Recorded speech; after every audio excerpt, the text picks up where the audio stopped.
Hello, and welcome to the Esports Biz Show. I'm your host, Justin Jacobson.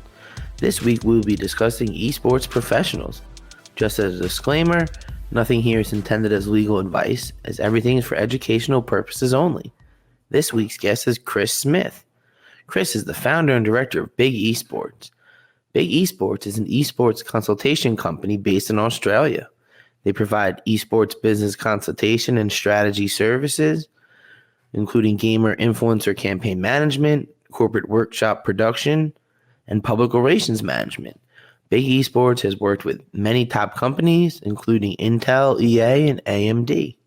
Chris also hosts a highly successful esports industry podcast and is a member of the board of the Esports Games Association of Australia. Chris, thanks for joining us. Hey, mate, how are you?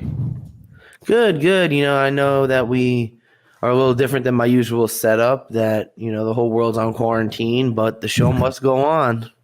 Exactly. Yeah, we're all in different places right now. I don't have my schmick studio, but hopefully there's not too much echoing in this room. But besides that, yeah, we do the best we can. I usually have the nice backdrop. Now I just have the white wall, so... Yeah, exactly. I had an interesting podcast last week with Patrick Mahoney from We Are Nations, and it was similar to you. He had some nice different coloured records on the wall behind him in the man cave. So yeah, I think it's a bit of a power play from you guys. Where's my records? I need to grab me some. Well, you have a golden Xbox controller. Maybe I can dig up the mouse that I played CS:GO with or something like that. So to briefly introduce this week's topic, we're exploring esports professionals. So similar to other talent-driven industries such as music, television, and sports, a trend of professionals and other entrepreneurs have started specifically servicing the esports and gaming market. These include attorneys, talent agents, accountants, financial advisors, and marketing and PR consultants. Some of them are former gamers or coaches, some are lifelong gamers, and others are established professionals that are kind of in ancillary entertainment and sports world who have transitioned into the gaming sphere. So what do? They really assist gamers and gaming companies with their business, whether it's contracts and corporations, visas, any tax write-offs and other tax matters, personal brand building and marketing, social media assistance, and even media training. So these professionals really take their usual day-to-day work that they've been providing for other entertainers, musicians, movie stars, models, and the like, and started applying them to the gaming world. So now we know a bit more about esports professionals. Chris, tell us about your previous esports experience. So for me, I feel like I've said this a million times in meetings and everything, and I think the pitch still isn't perfect, but for what I say is I kind of sat on all six sides of the fence. So if you were to, say, run an esports tournament or go to an esports tournament, I've been there in basically every capacity, as the player, as the commentator, as the tournament operator, as the sponsor, as the VIP, as the media journalist, and consultant and all around kind of thing. I started off, as many people do, in playing myself. So I played top level in 3 different gaming titles as a whole: Battlefield 2, Bad Company 2, and then CS:GO, with a bit of Counter-Strike Source in between, but nothing notable in there whatsoever. Top 1 depending on the time in some of those games. Top 6 in some others like CS:GO, maybe top 4 depending on who you ask and how much they liked or disliked us at the time. So you were good. Yeah, was fairly good. Was never a star player, I guess, myself, but someone who was always going to grind, put in the work, and played kind of a supporting role. So in Counter-Strike Go, I would play like a support rifler role. A would be to keep the team together, keep people happy, and the emotions low, and the spirit high. But B, a lot of the time to throw those grenades and I really need to fact check on this, but I think there was a Counter-Strike 1.6 player in Navi called Say9, which was spelt CEH, then the number 9. And his job quite often was to just bunny hop out and die to gain information. And that would be me sometimes. I was kind of like a moral support as much as I was just getting the actual kills. Well, someone's got to be part of the team. Everyone can't be the superstar. Yeah, that's exactly it. Yeah, and thankfully for us, we did have a superstar, a guy who was an in-game leader, our sniper or AWPer as it's called, as well as our strategic mastermind and our main fragger. So he got most of the kills. That's very rare. Unfortunately, for the esports industry, he's a doctor now. But fortunately for the world, I would say, especially at this moment, he's a doctor now. But I'm very confident that if Yin or Harry, if he didn't go off to medical school, he would definitely be playing with or against teams like Astralis and, Vitality and people like that these days on a global stage. He had an understanding of the game more so than anyone else, to the fact where he would do the research for me. He would tell me what demos to watch and coach me on where to hold on the certain map, say on counter-terrorist side. He would provide me with the coaching and experience. So not only was he our main damage dealer in the game, he was also an in-game leader, our sniper, and our coach, and our best player, all at the same time, which is just... And he's a doctor, so he's obviously very smart. Yeah, and he was studying medical science at that time with a HD average to get into medicine from home, doing it remote. He used to when we played Counter-Strike Source especially, he used to fall asleep watching demos most nights. People fall asleep watching Netflix, but he would fall asleep studying, very games versus whatever the second best team was at that time in Counter-Strike Source, alternate attacks or something like that. It was ridiculous. Nice. So what are you working on now? What's kind of the big stuff you're doing now? So for me in the past 12 months, I guess it's been a lot about influencers. And I think that my company, funnily enough, while we're supposed to be the experts, has followed what any potential client of ours does. Is they come to me and say, Chris, I want to do something in esports. I want to invest in esports. I want to get my brand into esports. I want to buy an esports team. I want to advertise in that section. Usually the answer is you don't really. You want to get into gaming, which is such a wider market where you can, use Doom to target 35-year-old males, or you can use Minecraft to target 9-year-olds. So there's Roblox, and there's so many, different sections in there.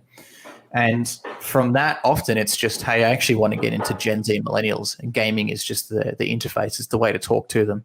Even for me, I'm 28, turning 29 this year, and all of my friends who I've been playing games with over a long period of time, we hang out in games. We barely catch up in person anymore, even the ones we live in the same state with. We usually have a once a year kind of bonanza where we all get an Airbnb. We all fly together to the same place in Australia for 4 or 5 days. But besides that, even the ones that I live 30 minutes drive away from, we're hanging out in Dota 2 and Discord, playing games together. And it's not as much about Dota 2 as it is just about hanging out and just talking with each other and catching up. So for us, we followed that similar path. I had some success early on in doing some consulting with companies like Fox Sports Australia and OVO Mobile, is graciously providing with the 4G I'm talking to you on today, because with coronavirus, Telstra has decided to do some planned maintenance for 2 days on the internet, and a few other companies as well, and thought, now's a good time to make a go of it. This was 2018, early 2018, and esports was really starting to pop off. But for me, I followed exactly that same path, where it started off as, how can I convince companies that they need my service or that they need this industry, and really trying to roll a boulder uphill the whole time, going to a company and not only trying to educate them what esports is, but telling them they need this service when they don't think they do, or sometimes they're really against it. So we've gone from that to working more in the wider gaming market, and especially working a lot more with influencers. And influencers, I think, is a great, you could say, gateway drug for these brands to get in, and it's a good bridge for brands to get in, because most, from what I can gather, is that most brands understand traditional sports, right? And most brands will advertise in that space. Then they understand from that you have sports stars. You've got Shane Warne in Australia, the second highest cricket wicket taker of all time. You've got Dustin Martin in the AFL, who's kind of like the bad boy of the AFL. He has some sort of shaved mullet. He has neck tattoos. And Who are these people? Exactly. Aussie icons. And you've got these kind of people. So they understand what it's like to give that person a Mercedes, to do a TV ad with them for Bond's underwear or something like that, right? So that's easy then for them to understand, hey, gamers on Instagram, they're just the same thing. They're still on Instagram. They just have a slightly different audience. And that's a way to start to push them slowly into that section. And we started to test that. We started working with some brands and saying, look, hey, it's hard to tell a brand, do you just want to, I know you've never heard of this before, but do you want to put aside $200K to sponsor an esports team? Like it's a pretty crazy ask. But if you could say, hey, we see you're launching a new product coming up soon, carve off 10K, carve off 20K. Let's do something like within gaming. Let's do something within influencers. And then if you like it, then we'll see what we can do more, as we go into that space. And that's the advice I give to esports teams as well at the same time. You don't, imagine going on a first date with someone trying to propose to them. Like that's what it seems like a lot of the time when there's a brand who's barely heard of esports, you're going to them, you chuck them your deck and you're like, hey, can you be my front of jersey mainline sponsor for $500K a year? And they go, well, I don't even know what esports is. $500K is a lot of money. And I think that there's maybe a bit of arrogance sometimes in the esports market that, hey, we've got this golden goose and this is amazing and everybody should be involved. But also a lack of understanding sometimes where they go, well, I'm just going to pitch McDonald's for $500K because what's $500K to McDonald's? It costs much more than that to set up one store and they've got thousands all over the world. Not understanding that $500K is, 8 social media jobs, including 401K and dental and all this kind of stuff. It's investment in Google ads, which they know will provide them with X amount of return. They know that they'll spend $500K and get, say, $700 back. It's this kind of stuff too. And I think that, we've gone through all those learning experiences to ourselves. As well as if you were to ask me, who's quote unquote winning in the esports gaming market right now, to me, it seems obvious that it's A, the publishers, and B, the content creators. And we as a company looked at the end of 2018 at our revenues, which sometimes were $0 in a month because we were just trying to push stuff uphill, and went, talking with Jerry Sarkis, the CEO of Playside Studios, who's also involved with our company. He said, well, just look at where your revenue is coming from. And for us, something like 70% of our revenue was coming from influencers, and we weren't even trying. They were just my friends that when I worked at Corsair, from NVIDIA and ASUS and MSI, is reaching out to me saying, hey, Chris, can you help me with this project? I went, sure, it's in our wheelhouse, we may as well. So we realized that without even trying, influencers was most of our dollars in as well. So sometimes you got to follow the market, and it's really hard to build a market as well as build your own market share at the same time. To convince brands that they need to be in esports when they don't even think or know that they need to. At the same time, you're trying to build a company. It's not like I'm going to release a mobile phone and try to steal 0.01% off Apple, and then I'll be retiring on my yacht, with my 7 Ferraris. It's not like that at all. It's like, if you want to build a unicorn company within only esports right now, $1 billion company, well, the whole market's valued at $1 billion. So it's pretty impossible, for you to build $1 billion company. But gaming is bigger than movies and music combined. And I think that's like what you and I talked about a lot in our content before, is that the teams that are doing really well are those who really blur those lines between the two. You could say FaZe almost is an esports. They got a Rainbow Six Siege team, they got a CSGO team, but if you look at their Instagram, their Twitter, their YouTube, they don't have franchise league really. Exactly. Don't they have the Atlanta FaZe? They do. Yeah, they have Atlanta FaZe. So they just got that. Yeah. So that's it seems like an arm's distance thing. But yeah, still, if you look at that kind of stuff, then they're not really talking about those things as much whatsoever. And even Atlanta FaZe, it's a separate Twitter account, right, to their normal FaZe account. So to me, it seems like, these are the kind of teams that are winning quite a lot. They're kind of softcore esports, and it makes sense to have esports there. It's almost like a tick. It's a tick of legitimacy to say, yes, we're in that market. But for them, they're always talking about, their partnership with Offset, and they're talking about the content that they're doing and their charity drives and all this kind of stuff. And it has a flavor merch drops that they do. Yeah, exactly. It has a flavor of esports, but, Ewok, one of their pedestal people, High Sky, another pedestal, FaZe Banks, etc. These people aren't necessarily even competing like at all. Like when's the last time you saw FaZe Banks do like a Call of Duty video? I would say he's a lifestyle influencer more than anything else right now. So I think that's the same blurred lines that we try to work with too, where if it makes sense to sponsor something in esports, it makes sense. And we will divert some funds from whatever campaign we're doing with the client into that. Otherwise, if it needs to sit only with influencers, that works too. Because I think that's part of the problem in the market that I've talked about over content coming to realize is that, esports people, like with a lot of other industries, are just trying to sell first, deliver later. And they think, I need to get some revenue through the door. And whether I think I can do this or not, or do a good job or not, it doesn't matter, because I can sign it and I can use that as a case study to sign more people. Where maybe it's not the best fit. Maybe that brand is not best to be fit within esports whatsoever. And for me right now, the only really good delivery of esports campaigns that I've seen, and I'd love to be corrected if anyone can reach out to me, is ones where brands are spending big dollars. So for me, unless a brand has less than 1, 2, 500K, 700K, it makes perfect sense for me to go into gaming and influencers. Unless they can sponsor, a Flashpoint League or a big esports team which has content like FaZe or something like that, it makes perfect sense for me to chuck 10K at some influencers across the world and work with them instead. Yeah, I think a point that you kind of made and something that I've been finding in my own work is that a lot of, especially the initial conversations, is just really education. Explain to these brands and these marketing people, this is what's going on here. This is how you do it properly. This is how you activate. And, most of my first couple of years was that process of picking brands that make sense and trying to explain, okay, this is how you would do it. This is how we should do it properly. Dip your toe in the water with, the $5,000-$10,000. Do just a product placement kind of thing. See what the response is. Instead of, like you said, writing a 6-figure, $500,000 check, which takes a lot more to go, a lot more kind of has to go into it, a lot more approvals to the point where it just doesn't become feasible. So, I definitely have been noticing that within the industry. Yeah, for sure. Yeah, it's about measuring, and for me too, what I'm seeing a lot is it's really about provable,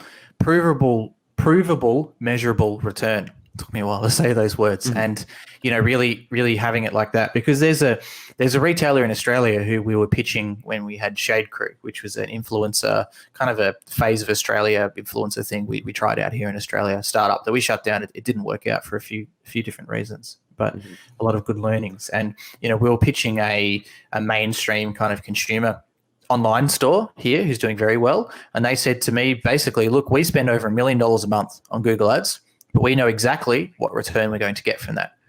What return can you promise me if I'm going to do an influencer campaign with you?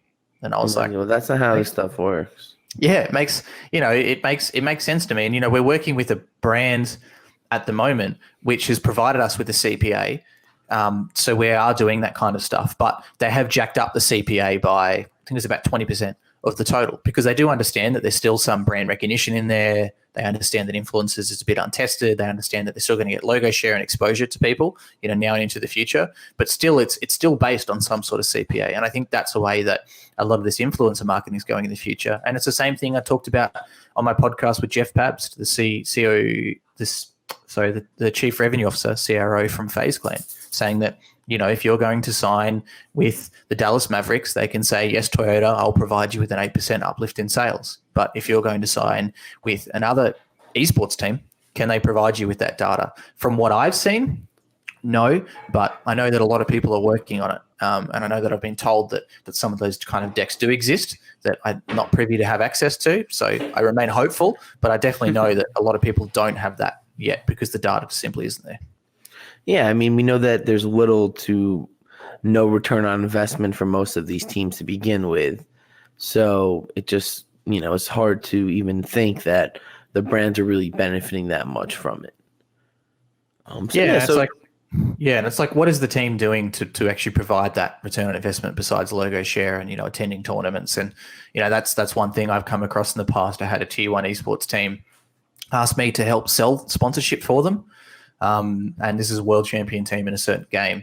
And, their deck just wasn't great. It kind of just said, here's how many pieces of content we'll do for you, without saying what the content is, who does it or anything like that. Mm-hmm. And it didn't, say, here's how many clicks we're going to get through. Here's how many clicks we've ever gotten in the past or anything like that. It was kind of just like, here's how much prize money we've won. Here's how many Twitter followers we have. Here's how much engagement we have in our tweets. Good luck figuring it out. Yeah. So I guess that kind of goes into our next question. So how'd you kind of get into the business side of esports? What kind of led you there? I kind of fell into it. I've said this once before, and it really makes no sense, but I promise it's true. That I remember distinctly walking down the hallway in year 11 or year 12 at school, 17 years old, and just came into my mind out of nowhere. Marketing sounds interesting. I think I'd like to do that. And I was walking to my psychology class because originally I applied for a Bachelor of Behavioral Science to minor in marketing. And that was to get me into a few different pathways that I was considering: social work, psychology, was considering police, and then also potentially marketing. So it would enable me to kind of do that first year. And it was very generic first year that would allow me to go straight into second year of any of those courses that I decided at that time. I think you can tell from that and my history that I've often not known where I want to be or where I want to go. So I want to kind of keep as many doors open and as many fingers, as many pies as possible. And yeah, I remember just walking down the hallway and thinking, man, I'd like to do marketing. I started commentating for an online radio station called Net Game Radio, and I just started to take more accountability within that company. I was just doing a little bit of Battlefield 2 commentary, but the game was dying at that time. That's when my team became number one, because I think we were probably like fourth best in Australia, and then by the nature of all the people retiring, we became number one. And I was in Net Game Radio and said, well, I'm starting to take an interest in Counter-Strike Source. Can I move you guys into there? And they said, if you want to do it, go for it. And then I started running a Smithy's Sunday Night Brawl, like an 8 till 10 p.m. radio show myself, where I would, back announce songs and, do my own radio show, do interviews and things like that. And then I started saying, well, hey, Net Game Radio, you guys have a sponsor, which was a terrible mint company called Foosh Mints. They were energy mints. They tasted horrible. They worked really well. They did not taste good. And I said, we've got all this stock and we want more listeners. So why don't we partner with LAN parties, and we'll expose them, they'll expose us, and we will sponsor them as well. Give them some mints, give them some Net Game Radio stickers. If we have commentators local, we'll send commentators there to commentate tournaments. So I did that personally as well. I started going to Catalyst LAN in Launceston in Tasmania, 100-person LAN, still the best LAN I've been to, and would commentate games there and play games there with my Net Game Radio shirt on online. And then their marketing guy left. So I said, yep, I'll take that. And this is exactly the same thing that I tell so many people to do. If you want an entry into esports, just pick one angle and stick with it, and just ask for more work all the time. So many esports teams want someone to make tweets for them. So reach out to a tier 3 esports team if you have to, and say, yep, I'll make those tweets for you that say, hey, we got a game coming up. Hey, we just won this game 16-4. We just lost this game, 8 to 16 in CSGO. Here's a clip. Here's, and use something like canva.com, which I use myself, that was set up for me to do my templates. It's so easy. You can drag and drop. It doesn't take you very long. Do that for an hour in a day. And then after a while, say to them, hey guys, I'd like to help manage the CSGO team. I see that their server goes down sometimes. I want to make sure their Discord's set up properly. I want to make sure they're looked after and their entry fees are paid on time to tournaments. It's likely the team owner will go, sure, you're doing it for free anyway and you seem reliable, so you can do that now. And then you can say, hey guys, I really think we should get into Rainbow Six. And if you do, I want to personally kind of guarantee that it'll work, and I'll take that responsibility on. I'll help you find the team. I'll help you sign them, do the announcement, pay their entry fees, all this kind of stuff. And then you can just start to go, more and more from there. And hey, maybe you help them to land their first sponsor, and that enables them to make more money and for you to move from that tier 3 team to a tier 2. Or sometimes it goes from a tier 3 to a tier 1. I went from doing that stuff at Net Game Radio. The only tournament I'd ever ran was an invite-only 5v5 Battlefield 2 tournament where half the teams didn't accept the invite. The commentators left halfway through. I didn't know how to set up the servers, and this guy called Talnoy, who's a legend in the Australian esports space, who's since moved on, really saved my ass there, where the first place prize was a server for 3 months and the second place prize was a server for 1 month. I went straight from that to running a $30,000 Counter-Strike tournament. And those are the kind of leaps that you can do sometimes in esports, because, if you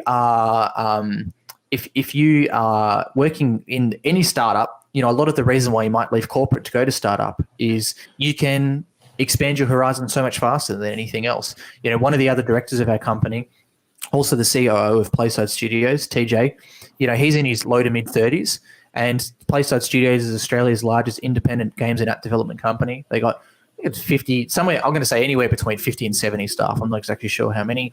They're doing Hollywood studio apps. They've done like Jumanji, Kubo Cars, Lego Batman. They're doing influencer apps now as well, the Keep It Cleaner app with 2 high-profile influencers, Bloom, meditation app, et cetera, et cetera. TJ's the COO and main business development guy of this company at I'm going to take a guess, at 33 years old. There's no way that if he stayed at EA, he would be the COO of EA globally or in Australia or working as high level as he is. And yes, the company is smaller than EA. I mean, that's pretty obvious. EA's got thousands of employees around the world, but he's at a much, much higher position in that kind of company. And if you're at a much, much higher position, and I can't confirm this to be certain, it's potentially has equity, it's potentially has profit share, it's potentially has all this kind of stuff, which is very unlikely if you're working in another corporatized company. It's very unlikely that EA will just be like, yeah, you're 33, I'm going to make you COO now, I'm going to give you, 10,000 shares. Yeah, exactly. And it allows him to develop those skills. And hey, maybe then he can almost use that cheat code that instead of being an executive at KPMG at 60, he might end up being executive at KPMG at 45 because he's done that shortcut to make that startup. And that's why you see these, 35-year-old Silicon Valley entrepreneurs who are very successful suddenly sitting on boards of these big traditional companies as kind of like a young person. And, talking to one of my friends who's a very successful businesswoman herself, here in Australia, saying that I think every board needs a young person. It's kind of like it's like the folder of young people they should be called or something like that. It makes perfect sense to me that you can use those kind of things to circumnavigate. Okay. So tell us a bit more about Big Esports. What are you guys kind of doing there?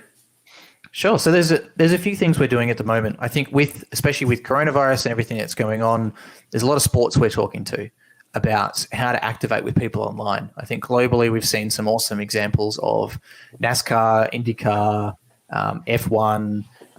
There's supercars here in Australia. And NBA, I know they're simulating games. Yep, some NBA teams and a few others going, well, we can't just do nothing.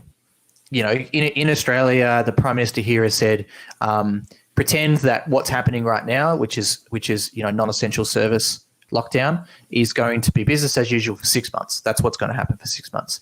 So if you're a sport, you can't just do nothing for 6 months. If you're a team, you can't just do nothing. And, there's say that Australian Football League in Australia has stood down, I think 80% of staff, but they've still got some staff there. So what are their staff doing? They've stood down all their players and a lot of their staff, but you still want fans over that period of time. And if you can afford, if you've got money in the coffers to invest in this time, it's almost like I see buying the dip. AFL was one of the last sports to run globally. And I'm not sure if you saw, but Patrick Mahoney, I think was that his name? No, someone else. One of the famous NFL commentator guys who has a very famous podcast. He picked up the AFL and he stayed up until 3 a.m. watching it. And all of these Americans started going nuts about the AFL because it was simply just the last sport in the world that was operating at any time. And it's a pretty cool sport. And that's what he was saying too. He's like, this is what NFL should be, is what AFL is. But yeah, it was really interesting seeing that. And that's the kind of way I see it. So imagine if you're a sports team or a sports organization and nothing else is happening. If you can maintain activity, if you can maintain something, keep in the front of people's minds, that could be where you set the difference. Let's say you work in equestrian. Let's say you run a state-based football or soccer league. If you've got 350 teams in your state that are all local clubs that can't play now, I'm sure they've all got at least one person who loves to play FIFA in there. So can you host a FIFA tournament online with them where it's free entry and the first place prize is $2,000 because these kind of people don't play for prizes anyway. They play for signed jersey. Yeah, exactly. So can you do that? Ball, whatever. And it doesn't cost much to run an online tournament. I've done, I don't know, probably 30. It really costs nothing to give a signed jersey. Yeah, exactly. Right. And post offices are still operating. That's an essential service that's counted here in Australia. So it seems to be a great opportunity, and that's a way. And I almost see it as like buy the dip in investment. I had a good article sent through to me by Jerry about now's the best time to buy into these gaming companies. Not financial advice, by the way. I don't have a financial securities license. It's just an article I saw online, but saying that's the way I see it with content right now. A lot of companies that are friends and also clients of mine that work in the media space, they're seeing like anywhere from 4 to like 15x amount of people on their website at any time. A lot of Twitch streamers I work with are seeing a 1.5x growth. And yes, the dollars are down. The gamers group who owns Gameper and Esports, Riyadh, he commented publicly in the group that their ad rev is already down 20 to 30%. That was on Friday, I think, and they're expecting it to go down to 40 or lower. But the viewership is so much higher. So if you can invest something during this time, even if you can just keep your content going and not lay off staff throughout that time, there's a potential that your viewership's increased 500%. Maybe that's going to go down by, half after this is over, but you've got some new fans. You've got some people who were never exposed to you before. They're going to say, well, now I'm back at work. I actually really like the content these guys did over this period of time. I'm going to keep reading them, no matter kind of what happens in the future. Okay, cool. So yeah, we're going to move on a little bit forward. So how is working with esports talent kind of different than working with other talent areas? Is there anything kind of unique to the gaming influencer world? Yeah, it's interesting for us, to say my validity, I guess, in the space. We did Shade Crew for a while, which was utilizing traditional Instagram influencers primarily, who have played games their whole life but not really talked about it, bringing them into the gaming space. So working with some, kind of prankster and lifestyle influencers, working with some sports celebrities, Shane Warne, who I mentioned before, and his son Jackson Warne, working with some fitness and entrepreneurial influencers and stuff as well. And recently we started doing a lot of work with sports talent. Just doing, helping out Braxton Miller a little bit, NFL player, working with a boxer at the moment whose fight was cancelled at kind of the 11th hour at Madison Square Gardens, which is very disappointing to see, because I would have loved to see him fight. I think he would have won pretty easily. And working with some UFC fighters as well. We signed a deal with EA and Tyson Pedro, UFC light heavyweight. We were working on a show that was upcoming, which is up in the air, as everything is at the moment as well, with a bunch of UFC fighters and stuff as well. And then obviously we work with gaming influencers. And it's really interesting. One of the most interesting things to me, because I'm a nerd, is just looking at the different pricing within each market. UFC fighters are cheap. They're so cheap. Unless they are top of the crop, then I think maybe they're a bit too expensive because there's so much hype around them. So it's always hard when you're thinking about traditional influencers, because it's kind of like the articles that I've seen on movie celebrities and why they're not used anywhere near as much for any brand except for often Chinese brands, because their audience is too wide. If you're saying, hey, I really want to reach, I really want to reach 18 to 24-year-old males that are a bit boisterous and like technology, straight to CSGO. That's perfect. When you go to the Intel Extreme Masters here in Sydney, it's full of 19-year-olds drinking beers, having fun, doing shoeies, yelling, getting loud, having a great time, buying jerseys, smiling, slapping each other on the back, that kind of stuff. Perfect market. But if you're going to work with Chris Hemsworth, an Australian actor, it can be really hard, because there are nerds who love him because he's in movies that are that kind of culture. There are middle-aged housewives that love him because he's a good-looking rooster, and he's in movies, with a good-looking body. And there are people who are fitness fanatics that follow him because he has a fitness app himself too. So then it's like, well, if you want to push a very specific product, a budget line Toyota Corolla, then that becomes really hard, because some people who are senior executives like him, some of the middle-aged women who could be senior executives. Some people could be 18-year-old males who like him because of the nerdiness of the movies that he's in. So then it becomes hard. So it's much more targeted. And also the pricing then becomes hard, because then you're kind of paying for their following, but their following is highly not relevant to you. The same way that if we work with a retailer who's specifically in Australia and only wants Australian views, and we work with a large influencer, so like Muselk or Laserbeam. Laserbeam's got 12 million subscribers. He was the 8th most watched creator on YouTube last year as a whole, 160 million video views a month kind of thing. And his audience is very likely probably like 3% Australian. So I'm sure that he wouldn't want me to come to him and be like, well, 3% of 160 million is whatever the maths is, I'm going to give you 5K. And he's going to be like, no, a 60-second pre-roll is like 40K. And I'm like, well, it's like, dude, I only care about Australian viewers, but he obviously cares about his channel and his views as a whole. So I find that part really interesting, but also just the hardest thing is making sure it seems legitimate. And my advice to Julian Rodriguez, the team Hammer Hands, he is super lightweight, who's 19-0. And, my advice to him was start to include more gaming into your content. I understand by talking to you that you love to play FIFA, you love to play NBA, but your fans don't know that at all. And if you all of a sudden pivot and become like, hey, I'm a gaming channel now, everyone's going to be like, what the hell's going on? Like, A, I don't follow you for this. B, I never knew you did this. C, it seems really inauthentic. Like you're just trying to grab and run. So if you can start to integrate that, some people that do it super well, UFC fighter Robert Whittaker, Australian fighter, previous middleweight title holder, lost it to Israel Adesanya in New Zealand. He's sponsored by Bethesda. He's been in a bunch of their promotion. He goes to PAX Australia, which is a 75,000 person gaming convention here, every year. He's on the Bethesda booth. He talks about Doom on his podcast. He talks viscerally about how he's been playing it since he was a kid. He loves the game. He explains why. Israel Adesanya, who took the belt from him, is a massive weeb. Before he fought against Robert Whittaker, he wrote a death note in the he wrote a death note in the Octagon before they fought, which is a very, very popular anime. It was also made into a live action on Netflix. He has photoshopped photos to make his stances look like Naruto. He did a face-off stance with one of the best middleweights of all time, where it looked exactly like a Naruto image. So he photoshopped it like that. He bought his McLaren P1, I think it was, because it looks like a Naruto character. And he talks about it in a video. Like that is authentic, right? And some sports people I know, they are like that, but they don't talk about that much on Instagram. There might be an Instagram post every 6 months that says, hey, I'm on Fortnite. Or just a picture of them playing, but it needs to start being authentically integrated into their content and how that works. But going back to, I guess, the wider of your question as a whole, yeah, it's really interesting to see this development of, traditional people coming into the space, but just making sure there's like a fit and a purpose for it, and also understanding what they're used to charging in their industry. The makeup industry has extremely high profit margins. They spend a lot of money on marketing. And, you see a new palette launched by a certain company. They will fly 30 influencers to Bali, in probably not 30, but more like 12 influencers. They'll fly them from all over the world to Bali, Indonesia.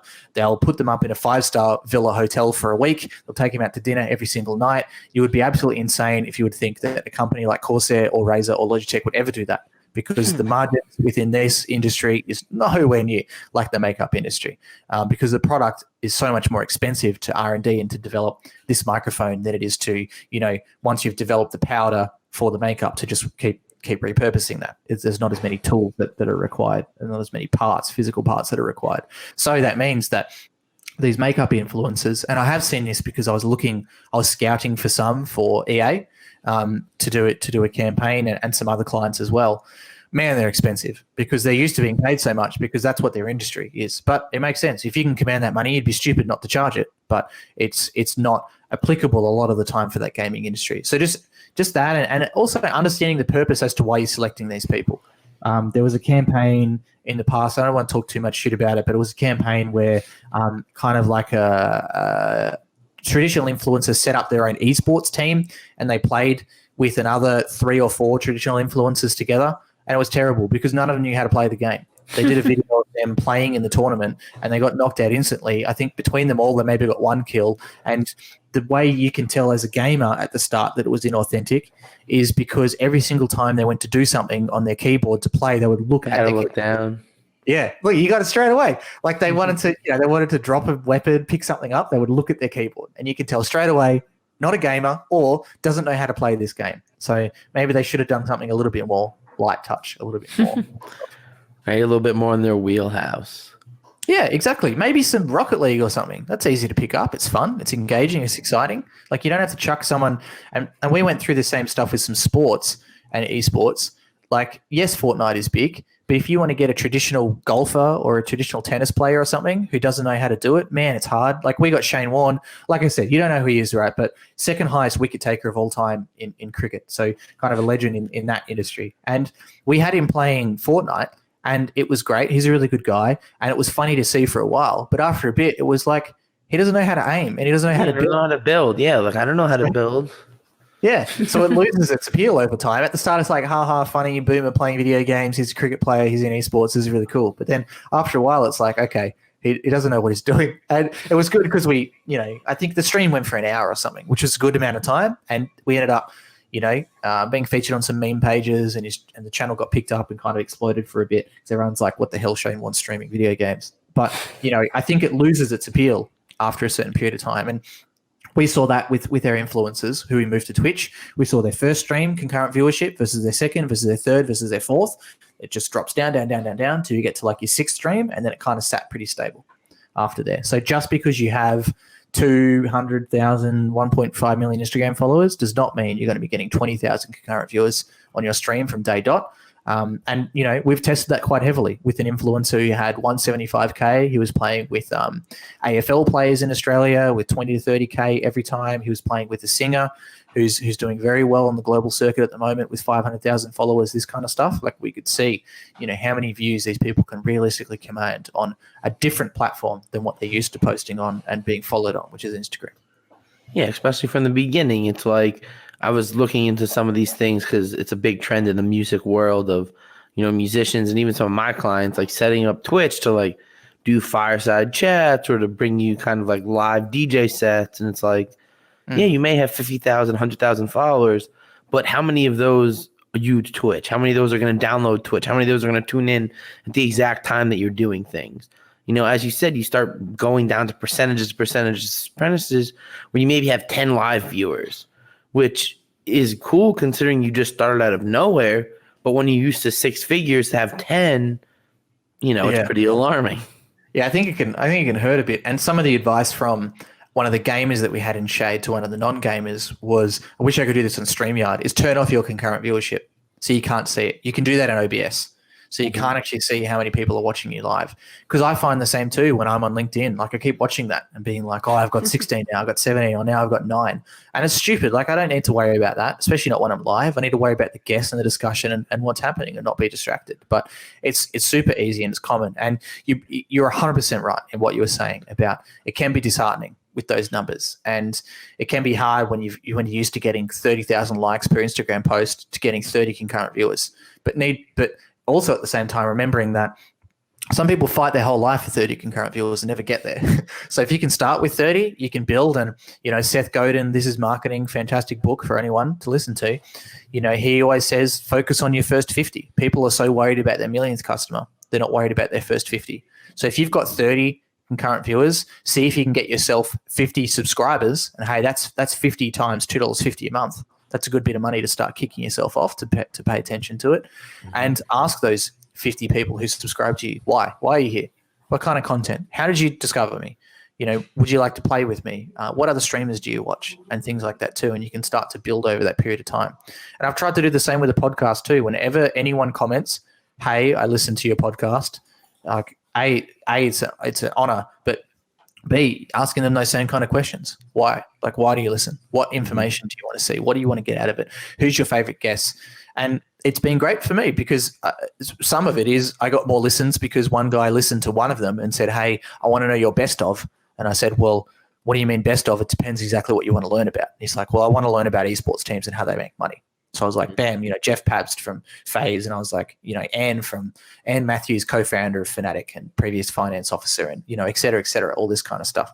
And it allows you to really understand like who your core audience is. And I think it happens, we probably talked about this in our podcast, is that it happens so much in esports that people are so worried about, their millionth fan. They're so worried about being 100 Thieves, so worried about being FaZe. But if you look at it, from a timeline perspective, how long has 100 Thieves been around? And you could say they're probably pretty similar in size to FaZe across their following. But they did that from zero. Yes, they had Nadeshot, who had multi-million followers himself, or at least a million. But they still had a grounds to start from. They still had to start from somewhere. And if you're an esports team, there's no reason you couldn't pay an influencer 10% equity and $5,000 a month simply to be the face of your brand, like so many other brands do. There's no reason you couldn't manufacture your own Nadeshot. So take a look at how they started from zero. And, their zero might be different to someone else's zero, but it's definitely obtainable. There are definitely teams that raise $10 million before, filing for their name to be registered, things like that. So what's the Esports Game Association of Australia? What are you doing over there? Not enough, I think would be the easy answer. So the EGAA, it's been an interesting learning experience as with many things for us. So many years ago, I think like 2016, 2017, I was working for Corsair and I was thinking, people always ask me, Chris, I've got $5,000 a quarter to spend, which was a reasonable amount of money in those days. What esports team should I sponsor? And I go, well, I'm seen as an expert in this space to these people, and also they're my friends. If I tell them to go sponsor an esports team and it goes belly up, that's my fault. And I don't want that problem. And at that time too, I didn't think any of those esports teams were sponsoring, not for that amount. Similar to now, it needed to be either less, like just some products, or much, much more. To get some proper worth out of it. So, I came up with this idea. Can I create similar to, and I'm sure other codes are like this, but the NRL in Australia, if you want to be a player agent in the rugby league, you need to go through a course and get a tick and then keep renewing your license. So I thought, can I do kind of similar? Can I have a list of people who will go through some sort of process with me where I can verify they're actually a registered business? Because at that time, so many esports teams weren't in Australia. They were just functioning just as they were through an owner's bank account. Tax implications, talk to your accountant. So there's some people I can give a tick to and then say, okay, there's a bit of safety on my side. So I went to Nick Vanzetti, current vice president of ESL APJ and a real esports icon in Australia. It's a lot. Him and his team are a lot of the reason esports is where it's at in Australia right now, as advanced as it is. And said to him, I want to do this. And he said, look, a lot of my problem as ESL is I have to deal with all these disputes on behalf of teams and players, and I don't want to do that. I'm a tournament provider. I don't want to get in the weeds and be like, did this team steal this player and like make rulings and things like that? So can you guys work on that too? And I said, maybe. Haven't really thought of that. We brought on board Matt Jessup, an esports lawyer, who's my lawyer as well now, to do some work with us around, what's the legality of this? He was an NRL player agent, and he did manage a bunch of male and female players. So he did understand what that was like from that standpoint. We brought on Dave Harris, who is from Guinevere Capital, who has I can't remember what the wording is, controlling stake, majority stake, a large stake in Excel in London, who's an esports team doing well, and some esports teams in Australia too. Excel just brought on Fanatics CEO as their CEO or COO, and they brought on chief of marketing from Adidas onto CEO or COO, something like that. So they're doing extremely well. I ended up pivoting a little bit to be, everyone was talking about governing bodies at that time. Everyone's still talking about governing bodies. I think most people understand that governing bodies are a bit of a farce as far as esports globally goes. Usually they are what I would say is someone walking into your house and saying, I'm your dad now. And people go, who the hell are you? Yeah, what's your authority? Why should we listen to you? Yeah, and do you have the publishers backing? Is the Call of Duty World League listening to you? If not, should I listen to you? Is the Overwatch World League listening to you? Does Riot Games report to you? No. So, that's the other issue as well. Are you going to get Tencent to ever report to someone? Probably not, unless they're highly relevant Chinese to them. Government, right? Yeah, potentially. But so we came around that. So then it went, okay, how can we be more for where we came from? Nick Vanzetti was driving vans, multiple states to run esports tournaments. I was sponsoring his events for $1,000 and selling products at his event. People like other people like Jason Spiller, who's on the board as well. He's been in the grounds, boots on ground in New Zealand, way longer than I have, running World Cyber Games qualifiers, now doing a lot of HP Omen marketing. So I'm sure he's glad you bought a HP Omen laptop. And other people on our board, Dan, and I can never say his last name, Cheblicek, but he was playing at the Championship Gaming Series as a pro gamer in 2007 from Sydney Undergrounds, playing in the US and this kind of stuff too. So how can we support where we came from, which is, a player or a organization or association which represents the body as a whole and says that we're not a governing body, we can't tell you what to do, but let's try to be that focal point where we can run certain boards and groups. We can run like our esports games awards that we did for Australia only, where we can do our conference, which isn't like a lot of conferences, wasn't focused at all on external people coming in, but only focused on internal. The issue that happens is when you get 7 busy people together who are either like Nick Vanzetti got promoted to look after all of Asia Pacific Japan, not just Australia. Super busy man trying to develop that region because they were very underdeveloped in that whole region. You've got people like Dave Harris, who's now between Australia and London nonstop. Matt Jessup, who joined, he kind of sold his lawyer services to a firm and then left that firm. Me, who's building my own business. Dan, who's building Heaven Media here in Australia as well. How do you take those 7 really busy people and give them more work? The answer is it becomes hard. It becomes, Some people will take more initiative than others at certain times and then fall off and get burnt out. Other people will take more initiative.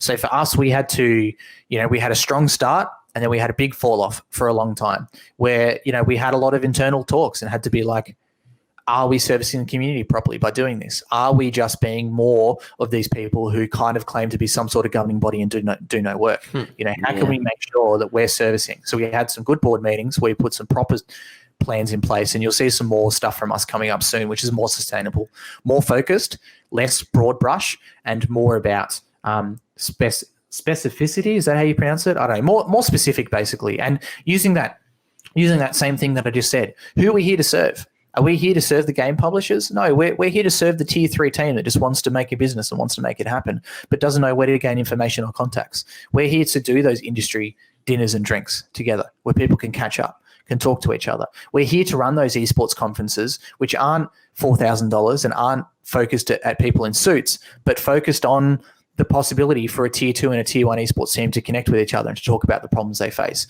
and to learn from Domino's, who might to come and talk, to say, here's what I want to sponsor in an esports team. Here's why I'm paying attention to that. So it can give them the ammo to go and pitch to Toyota, to pitch to Coca-Cola and things in the future. We're here to service that internal community. And I think a lot of the time, I haven't said this for a long time, but in the past, people have talked about esports being recognized as a sport and governing bodies needing to be reporting to the government for that to happen in at least in Australia and New Zealand, that's what needs to happen. You need to have a governing body for it to be recognised as a sport. Saying that I don't think we're ready in a lot of those senses of the word. I don't think, people argue about, yes, we're a sport, no, we're not a sport, etc. But I think that the industry needs to be tighter before something like that can happen. And if there is a governing body, a lot of the time, the constituents of that section don't recognise them as being so. We've seen this a lot in the past, and now we're seeing these player associations. Actually, I saw one announced like yesterday or the day before. Chinese Dota 2 players have unionized to create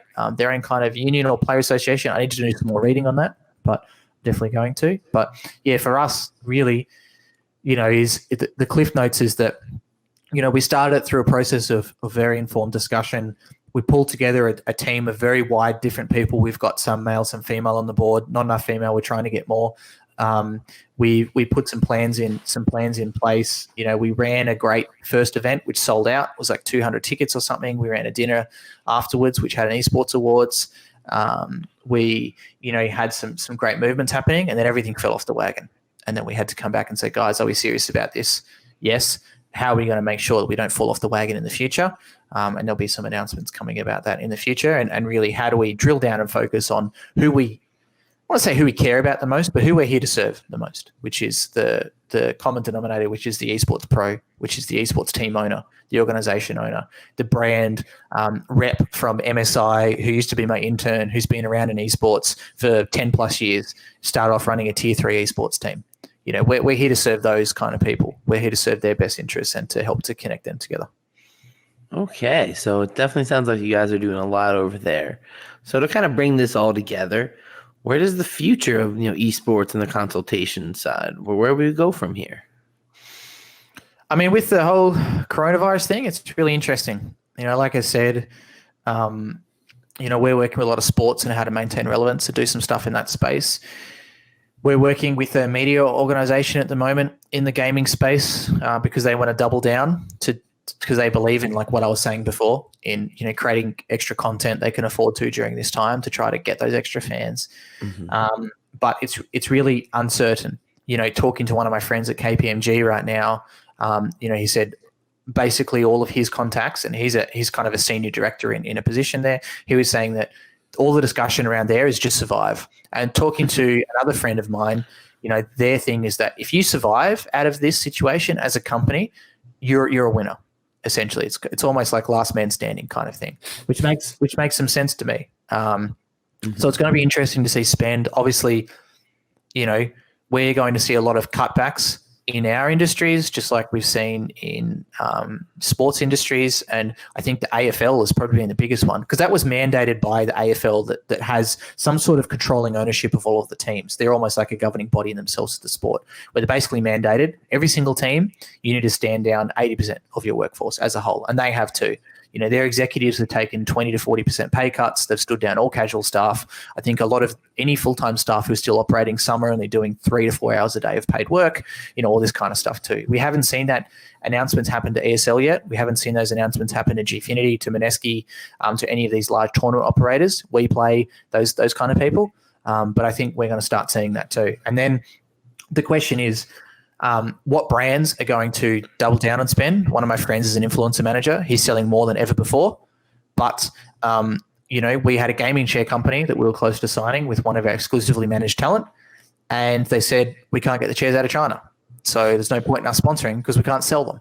So then makes sense. It's so much uncertainty right now. And talking to TJ, who I mentioned before yesterday, who's a co-director in the company, is saying that any sales pipeline deal that was ever happening for us, no matter how close we were to closing it, is considered off until it's formally discussed again over email or phone that yes, it's still on. And that's the way. And talking to some of my other friends too, it's the same.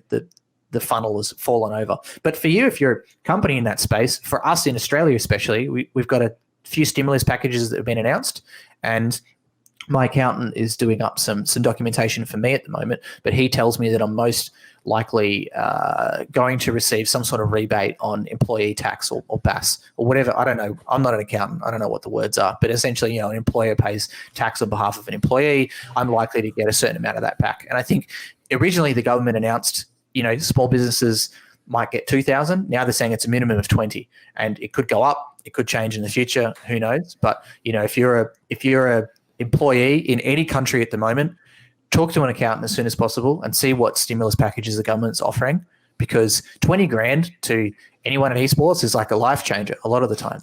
And talking to a team owner who's a friend of mine, he's like, we've been rubbing nickels and dimes together for so long that 20K is almost an opportunity for us to do some stuff. Like, it's obviously not a gift. It's a rebate on tax, or, however that kind of thing works. It's not like they're just going to wire 20K to you and you can just go on a holiday, or you can't really go on a driving holiday somewhere. But, there's certain opportunities available to you. And, in the past with, when I worked at Thermaltake, my marketing budget for the year was $12,000, not including samples for reviews, and not including PAX Australia, the once a year convention, because that's, 5 to 10x $12,000 just by itself. So we're used to that, and that's why I would run tournaments while commentating them. That's why I'd run tournaments while playing in them. I would be the server tech, I'd be the in-game admin, and I'd be the marketer and all this kind of stuff. And we're used to doing things like that. So now's the time for us to continue being a bit crafty, but it's definitely got to be hard. And I think I saw that team, is it Reciprocity, who were looking to list in Canada. They've said that they were raising money and looking to list on the TSXV. And because of this, the bottom's fallen out of them, and they've basically had to get rid of everyone. Yeah, everyone except for their founder, I think, their founding staff, and one franchise that they own. And that's, that's all she wrote. And I know a lot of people who are raising capital right now, and it could be very similar, for a lot of these people. I talked to one guy on Friday who works with really high net worth individuals in the Middle East. And on Friday, he was saying like it's not really affecting them, but who knows? And I think for a lot of anyone right now, even my friend who's selling all of this extra stuff, who knows if that's going to continue? Let's say Red Bull says, hey, let's take this opportunity to sell, to sponsor a bunch more people and to, get people can in hand, as they like to say. What happens in 6 to 12 months when they simply can't get products, when, the post office is considered no longer as some sort of essential service for sending anything except for medical supplies or something like that, So you just really don't know. It's play by ear. And I think now, more than ever is important to have some sort of personal emergency savings and, maintain positive. And there's definitely some silver linings out of this. The Steam numbers are exploding. I posted a photo on my LinkedIn and Twitter of GamePer.com, which is owned by the Gamers Group, at their traffic on their site. It's ridiculous. It's kind of like this, and then it just goes whoop, straight up. It's amazing. There's some opportunities available in here, and I think it's the esports and gaming market is wide. We have to be entrepreneurial because where we're sitting, we can't function like a corporation. So people are seeing those opportunities and trying to take hold of them. Okay, awesome. So, I like to end every episode with my 3 standard questions. So, Yep. what's your favorite game to watch? Favorite game to watch? I think it would have to be CS:GO. It's such a it's it's what is it? 20 years old, Counter Strike as a whole now, but still, it's easy to understand, and it's such a high skill ceiling. And yeah, it's just an amazing esports title. So, what's your favorite game to play? Right now, I'm really enjoying Borderlands 3. But for me, since I kind of quote unquote retired from playing CS:GO, it's been Dota 2. I think over the past 7 years, I've sunk like 4,000 hours into that game, and I'm not sick of it yet. There's so many different things that can happen each time. Sometimes you get really excited about the early game. Sometimes you get really excited about the late game. Sometimes you get excited about supporting versus carrying versus, hey, I just really want to try this cheesy build and do something funny with myself or mates. So for me, that's got never-ending playtime, and I've spent sweet F4 money on that game. Besides supporting esports and buying compendiums, I haven't done anything else. Awesome. So, who's your favorite video game character? Mario, Luigi, Pikachu? Something I never thought about before. I think if I think back about fond memories about some sort of character, it'd be the Battlefield 2 medic, which is more of a class than anything else, because I just had so much fun, man, playing that game. I have a tattoo of Battlefield 2 on my leg, and it's what I grew up playing. It's what I grew up talking about. It's what I grew up thinking about all the time.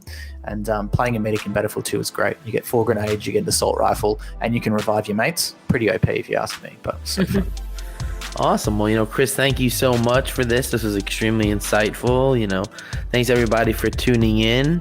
Make sure to follow me on Twitter, JustinJESQ, and check Apple Podcasts for all our past episodes.